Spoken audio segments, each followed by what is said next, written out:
ఇంకా ఏమైనా చేయాలని ఒక మంచి తపన బాగా ఏర్పడుతుంది వాళ్ళకి. కాబట్టి ఇట్లాంటి ఫంక్షన్స్ తప్పకుండా ఇంకా ఘనంగా మీరు చేయండి. ఫ్యూచర్లో నాకు సపోర్ట్ డెఫినెట్గా ఉంటుంది. మా తెలంగాణ ఫిలిం ఛాంబర్ గురించి తప్పకుండా మీకు మంచి సపోర్ట్ చేస్తాను నేను.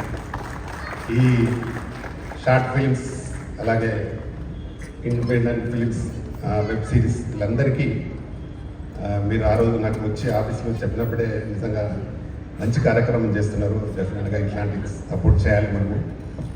దీనికి టెక్నీషియన్స్ కూడా ఆర్టిస్టులు కూడా అందరు ఇంకా సహకారం అందరూ ఇంకా బాగా సపోర్ట్ చేస్తే ఇంకా బాగా చేయడానికి అవకాశం ఉంటుంది. ఇండస్ట్రీలో చాలామంది ఏంటంటే ఏదో వస్తుందిలే ఏదో పోతుందిలే అనే దాని మీద చాలామంది నెగ్లెక్ట్గా మాట్లాడుతూ ఉంటారు. రకరకాల మాట మీరు కూడా వినుంటారు. కానీ అవన్నీ పట్టించుకోవద్దు. మనం చేయడం ముఖ్యం. వచ్చిన అవార్డు వచ్చిన ప్రతి వ్యక్తి సంతోషపడతారు. అది కావాలి మనకు.